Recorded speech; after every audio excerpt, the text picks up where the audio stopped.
I say, what you want me to do? She said, touch one thing that I want from you. A little bit of rock, a little bit of roll. I said, a little bit of rock, a little bit of roll, a little bit of rock. Good afternoon, everyone, and welcome to Bikini Atoll and to this special edition of Coming Clean with a Dirty Dozen. I got Jakub Sllama here from Divesoft with me and Mark Powell from TDI SDI. And we're here to talk about some of the most common features of bikini, dispel some myths, and just in general have a conversation. Jakub's going to be our host, and take it away. Thank you. Thanks, Aaron. It's awesome to be here. We're about halfway through our trip, and we've done 7 dives so far, and it's been sensational. And I had a lot of questions before I came here, so we can talk about it, so we can answer some of them. Mark, for you, why is Bikini Atoll so special? What's so special about this place? For me, I think it's the combination of the history of the wrecks, the remoteness. It's just one of those locations that, as long as I can remember, as soon as I heard about the site, I thought, yep, I want to dive there. The fact that it was part of the nuclear testing with literally the 4th ever atomic bomb exploded and the 5th ever atomic bomb means it's got a unique position in history. You won't get that collection of wrecks anywhere else in the world. Yeah, it's uniqueness in so many ways is what attracted me to bikini. Awesome. Yeah, I agree. For me, this has been always a dream of mine. This is actually the reason why I started scuba diving. I watched this documentary as a kid about these divers diving the nuclear fleet, and I'm like, that's where I want to go and see. And finally, yeah, I get to do this with great friends and great people on board as well. So it's really sensational. So what's different about this place when you compare it to other places that you can go and dive around the world? Well, as I said, in terms of the wrecks that you've got US aircraft carriers, you've got multiple battleships, you've got Japanese battleships, you've got German ships here as well, or sort of here, and you just never would get those in such an enclosed area. You know, we are a couple of 100 meters away from one wreck to the other. They're remarkably well preserved, incredibly historic, and all in such a small area. But what makes it really different is the remoteness. If you think truck is a long way away, you're equivalent distance and then another 30 hours steaming on a boat. So the logistics of getting here are way above, I think, pretty much any other location on Earth.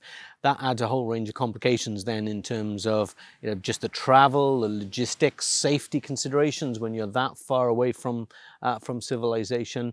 But it means you get to dive in places like this. I mean, this is a pretty unique location to be diving. Yeah, and it takes a lot of planning to get here too, doesn't it? Mm-hmm. Yeah. I mean, you could consider Bikini Atoll to be the ultimate pilgrimage for any wreck diver. Not only because of the distance, but also just because of the skills involved needed to dive the wrecks here, the experience you need to gain, and the time away from family, because you don't come here for a few days. You usually have to plan 10, 13, 2 weeks away from home, and obviously save up for a big trip. So yeah, I'd consider this spot the ultimate pilgrimage for a wreck diver. So since we're here, should we be worried about the radiation? It's a good question. Well, we're on Bikini Island right now. The houses around us, you can see, these are hotel rooms for the old Bikini Atoll dive shop. Dive shop is right over here, and we have a plethora of buildings, the beach bar just right here where we're having a barbecue. This is not where we run our operations. Right behind my head over there, you can see that's our expedition vessel that takes us here to Bikini. Truck Master this year, Pacific Master next year. And that's where we conduct all of our operations. So when we're in Bikini Island itself, that's only done for 4.5 hours this afternoon. A quick barbecue in the safe zone here by the water, and then we head back out onto the vessel. So that's So no drinking coconuts of the pond. no, absolutely no drinking coconut water, even though it is tempting. Okay, good. Thank you. Thanks for clarifying that. So, Mark, what do you think as a representative of a training agency that the person that would like to come here needs to be able to come here and dive here safely? Well, I mean, the wrecks in some cases maximum depths are near 60 meters, 200 foot. So you obviously need to be qualified to that sort of a depth. So very minimum extended range, or even better is Trimix, or there's a lot of advantages to diving a rebreather in Bikini Atoll. So if at all possible, I would say rebreathers are a better option than open circuit here. So I think that's the absolute minimum level. The other attraction of the wrecks in this area there are some truly mind-blowing penetrations, particularly on the Saratoga. There's a huge scope for penetration. And if you're going to be doing those sorts of dives, then you need to be appropriately qualified. Cave trained or actually advanced wreck is the ideal qualification. It's specifically designed for this type of diving. Some of the penetrations are relatively easy. Others, it gets very, very tight. Very, very tight, narrow, and a lot of potential for getting stuck. Some of the areas are very, very silty, and some of them are very tight and very silty. So wreck diving skills, buoyancy, trim, line laying ability are absolutely critical. I think the ideal combination is CCR, mixed gas, and advanced wreck trained in order to get the most of it. If you want to stay on the outside of the wrecks, you can skip the overhead environment training. But if you want to go inside the wrecks, then a rebreather gives you the time to explore, gives you the ability to get in without stirring up silt from above with the bubbles, and then the advanced wreck training gives you the skills to get in and, more importantly, out safely. So that would be my dream combination for someone coming here. So if you are interested in coming to Bikini, start the training plan early, so that when you get here, you're in a position to make the most of it. Yep. I agree. Solid training, solid unit, and yeah. What do you think, Aaron? Well, I think everything you just said is obviously critically important. Teamwork is essential on a trip like this, and obviously when we plan for a trip like this with the Dirty Dozen, we do WhatsApp conversations. We start those groups a year in advance, along with several Zoom calls along the way, doing final expedition prep, preparing every single little detail to make sure nothing goes wrong in arriving in Bikini. But then on board the vessel itself, we've also been preparing. We've been, cultivating teamwork, friendship, even before you step foot on the boat. And then once we're on the boat, we get into teams and start exploring. Because honestly, in some of these penetrations that we're doing, you need to have a good level of trust in the team that you're with, because things can get hairy very quickly if you don't. Yeah, and I have to say the group of people on the boat is very solid. Everybody is really into wreck diving. We all have similar interests, and we talk wrecks all day long. We talk about the history, and also the level of safety is exceptional. So it really makes you feel solid and safe underwater. So we touch base on the gear a little bit. So I would say also, as you mentioned, that the CCR is the best option to really get the most out of it, get the most bottom time, and get it as efficiently as you can. But what do you think about open circuit? Like, would you recommend for people to come here on open circuit?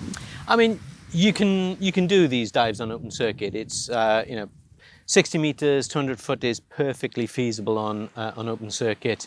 I think the disadvantage though is just the amount of time you've got on the wrecks, especially if you're doing any sort of penetration. You get into any sort of trouble on open circuit and that gauge is dropping quickly. So I don't think you can do the same scope of penetration on open circuit that we can do on a rebreather. The other thing as well with helium costs, you price up what your helium bill is going to be on open circuit, and I think that's you're halfway to buying a rebreather. Yeah, you do a couple of trips like that, and you justify getting yourself a brand spanking unit. Yeah. But I'd say, like, if for whatever reason a rebreather is not for you, I do genuinely think that you can enjoy bikini significantly on open circuit. Absolutely possible. Absolutely. I mean, some of the wrecks you don't need to go inside. Some of the wrecks you can't go inside.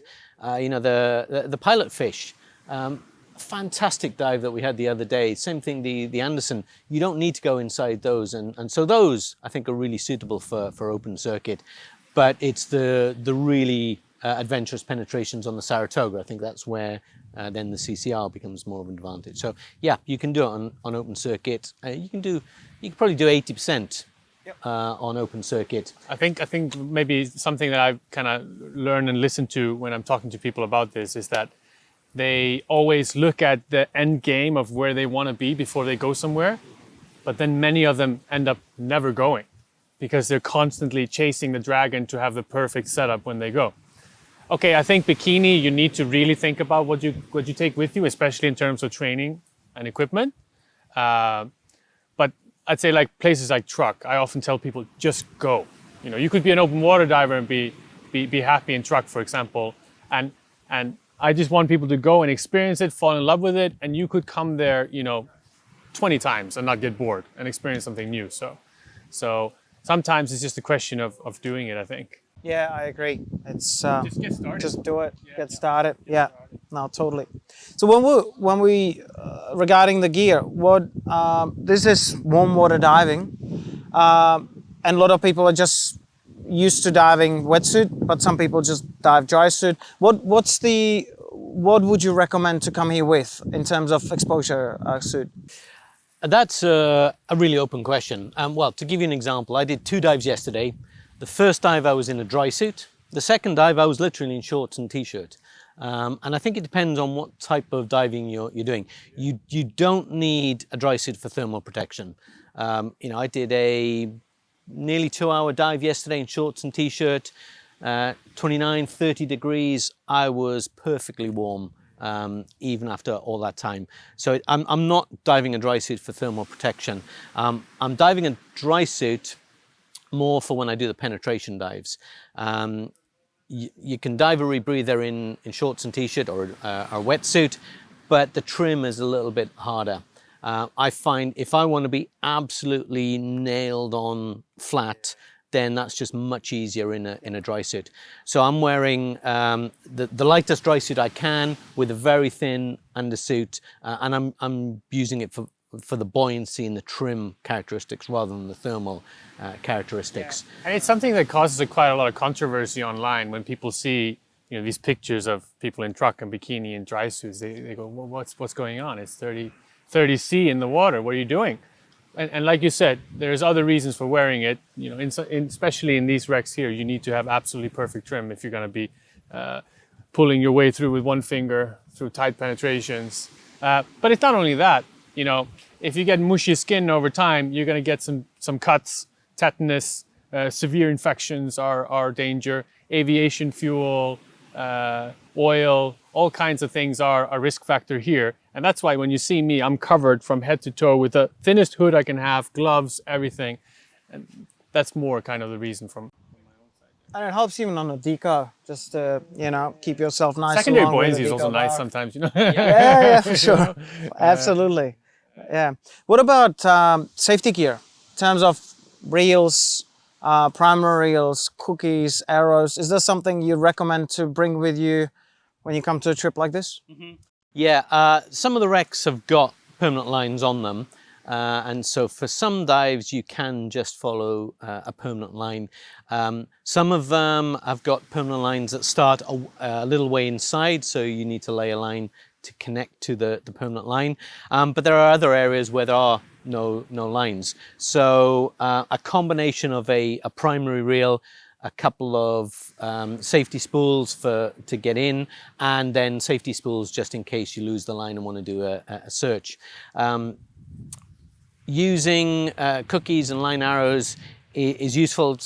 Many of the permanent lines have got arrows on them, and it's useful to have a couple. But yeah, you don't need hundreds. Just a couple each is enough. So what are the wrecks that you can see here? It's a great question. There's a lot of misconceptions regarding the wrecks you can see in truck and bikini, and it's a presentation that we usually do at trade shows. But to summarize a 45-minute presentation, in truck, there's 50 plus wrecks, and they mainly consist of merchant vessels. You can roughly say that there's 9 merchant vessels out of 10, with the 1 being a Navy vessel. While in bikini, it's actually the complete opposite. You got 10 wrecks in total, and 9 of them are Navy, and 1 is merchant. So there you go, completely black and white on that spectrum. Yeah, Mark, would you like to add anything to this? I think just in terms of the numbers, the history of the wrecks as well. You've got the Saratoga, very, very famous American aircraft carrier. So, there are very few diveable aircraft carriers in the world, and the Saratoga is one of the most spectacular and one of the most historic.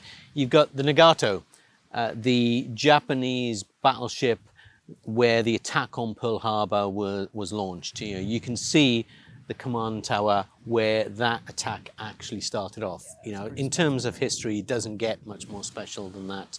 And the Prince Eugen, which I mentioned earlier, is sort of a bikini wreck. It's actually in Kwajalein. It was towed to Kwajalein, so it sort of counts as part of the whole operation, but it's physically in Kwajalein. And yeah, it's the history of the wrecks as well as the numbers and the tonnage that makes it so spectacular.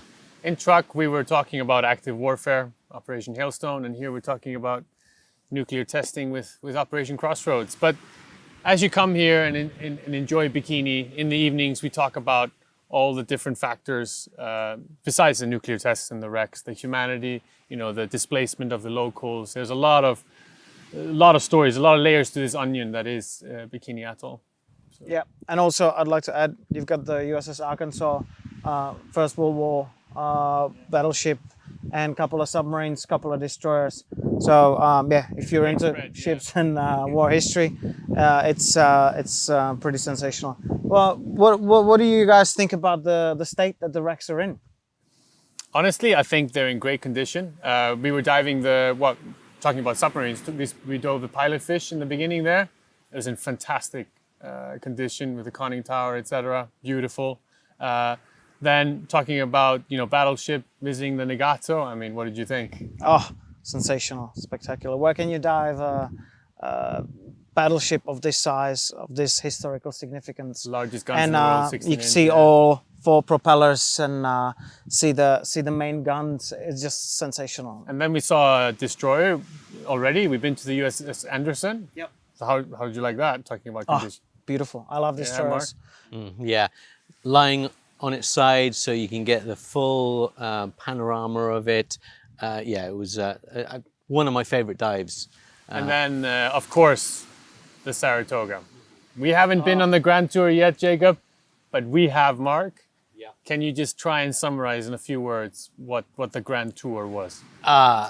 A little introduction to the entire history, to the layout of the wreck, into the diver locker, and you've got that iconic shot of the diving helmets.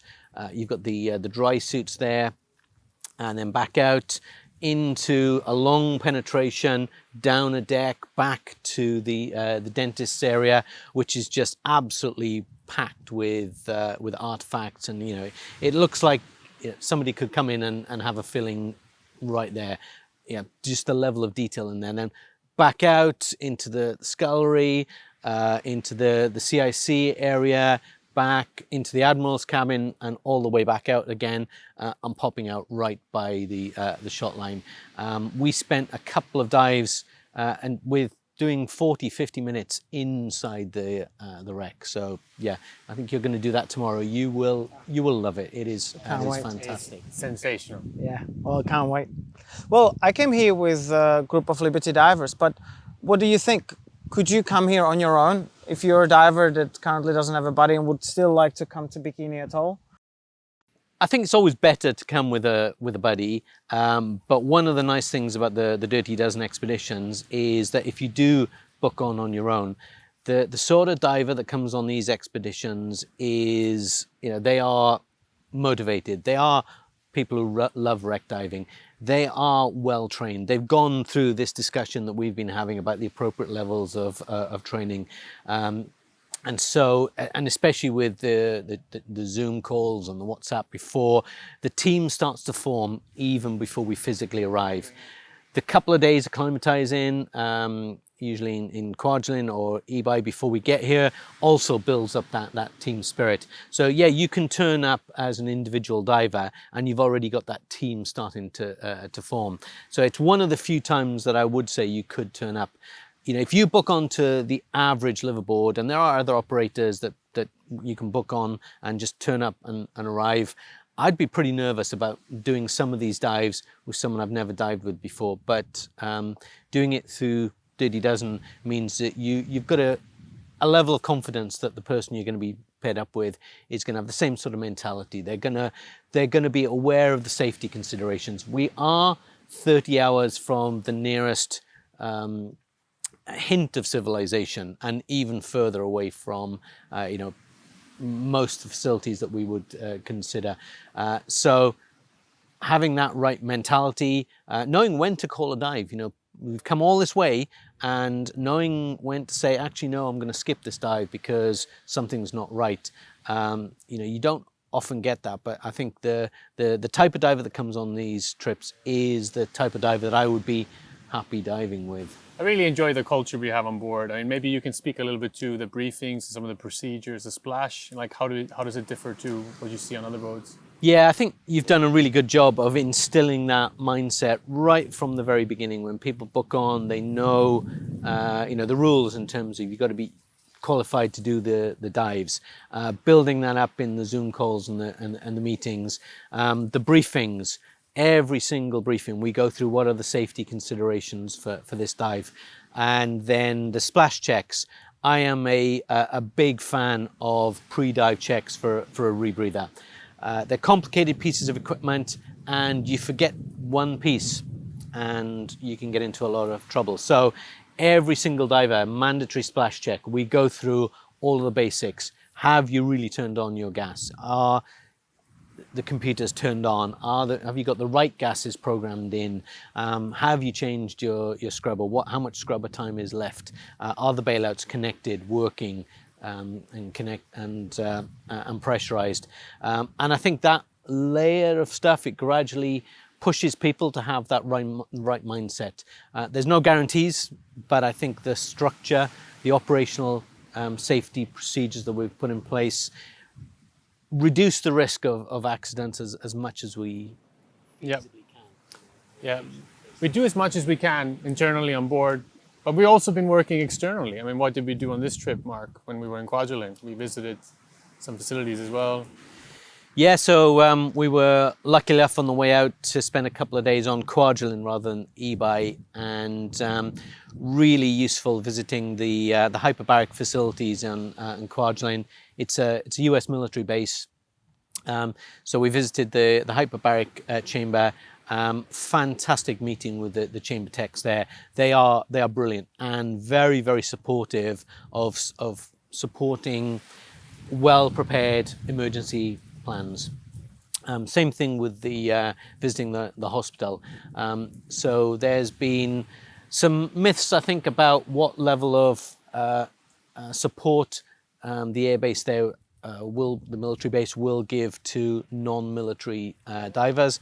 But I think we're gradually breaking down some of those myths and increasing the operational safety. it took me, since 2018 just to get permission to come onto Kwajalein as a U.S. Army base, right? But as you said, we quickly found out that when Bikini Atoll land-based dive center was working, the U.S. Army was supporting them back in until 2008. So they're excited to start back up the cooperation, make sure that now that more boats are coming, that this will be safe diving for everyone. And I'm just so excited to start this collaboration and make sure that this destination has the operational support it needs. Well, speaking of Kwajalein, I just would like to add, because it just came up to me, even before I came here, since you have to go through the army base, there's a bunch of paperwork you're required to bring with you. There's a certain procedure that you need to follow in order to get through there smoothly. And this has been communicated to us on very clearly, and all the checklists and everything that we needed to have in order to do this as smoothly as possible was provided to us ahead. So in terms of organization, it was just flawless. So yeah, I have to say that's a very, very pleasant experience. I think that was one of the advantages of coming out early, is that we could check if anything had changed, if there was any little hiccups. We could test out the procedure before you guys arrived. So I'm glad to see it worked. So Mark, what do the dives and the planning look like? What's the day schedule? So start off with breakfast, followed by a briefing, and then we normally do 2 dives a day, around about 2 hours. If you want to do one longer dive, that's fine. You can do a 3-hour dive, but normally 2 hours a day. 1 in the morning, good break for lunch and an extended surface interval, and then another briefing and a dive in the afternoon. Apart from, obviously, today we did 1 dive this morning, and then we're taking an afternoon off to come and visit the Bikini Island. Off-gassing afternoon off in Bikini to have a barbecue as well. Yeah. Yeah, it's not a bad place to do a little bit of off-gassing. And then in the evening, a presentation or just a general discussion about deco theory, or equipment configurations, or oxygen toxicity. When you've got this group of divers together, the conversation just tends to flow.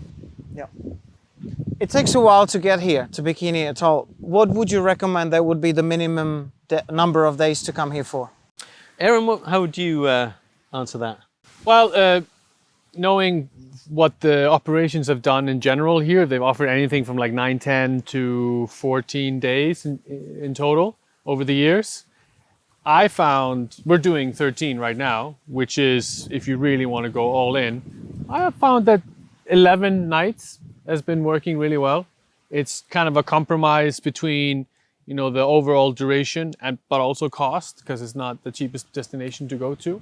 That's kind of what I found works best. Okay, thank you. So Mark, what do you think that it's special about, why would you want to come here with the Dirty Dozen? It's you guys. It's the people that you get on the trip. The quality of the divers, the passion, just makes it run really smoothly. Together with, as we were talking about earlier, the amount of effort that Aaron goes into making sure all the logistics work, that people are there at the right place. They know what to do to get through Kwajalein onto eBay. The fact that he's done it a number of times before, so he knows all the hiccups. You don't have to make all the mistakes. Aaron knows how to avoid all these mistakes. So it's just a really smooth operation in order to dive with the sort of people I want to be spending my time with.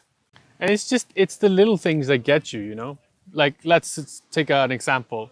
Did all of you get all your luggage? Yes. Every piece arrived. And that's not a given in Kwaj Airport. That is a miracle in itself. And that's because we took, pink gaffer tape and drew a giant KWA on all our luggages, so the baggage handlers were able to identify these bags in the correct location. And the reason why that's a struggle for them is because the island hopper is jumping between 5 to 7 destinations, so the hold is split up between all the different destinations, and it's very easy for them to mix it up. We also have a direct line of contact, a WhatsApp number for one of the guys that works in the hangar. So sometimes if somebody's coming, I send them pictures of their luggage. So we have all these little tips and tricks that we work with internally to make sure that happens. Because if you don't get your rebreather, how can you go on the trip? Yeah, true. Well, thank you for that. You're welcome. And the question for both of you, you have very extensive knowledge of wreck diving. So why do you think that you should come here sooner than later? I think at the moment, Bikini is in the perfect point. I think the wrecks are still preserved enough to just be easy to dive and even though there are risks, it's possible to penetrate them. There were periods when there were no operators working. We have operators visiting now. The danger is that either the place becomes super popular and there are 10 liverboards and you're having to fight, or there's a problem. Who knows what's going to happen, and they stop access altogether. We know at the moment we can dive it using the right technology on intact wrecks. Take the opportunity now. Who knows what the situation is going to be in 10 years' time. Okay, I agree. Totally agree. Do it as soon as you can. Get your rebreather, get your training, and come here and enjoy those wrecks with Dirty Dozen expeditions. So I've got the last question. I'm a diver and I would like to book to go to Bikini Atoll. What do I have to do? Not much. Just visit www.dirtydozenexpeditions.com. Do some research on our website. You'll find this. I've been working on this website for 7 years. There's a lot of information about the destination. There's a whole knowledge base for you with hundreds of PDFs to explore. And then just contact us throughout on our contact sheet. Our expedition planners will be in touch with you and give you all the information to be able to book and plan this trip of a lifetime as seamlessly. Yeah. Thank you very much. Thank you, Mark. Take care, guys. Hope to see you soon in Bikini.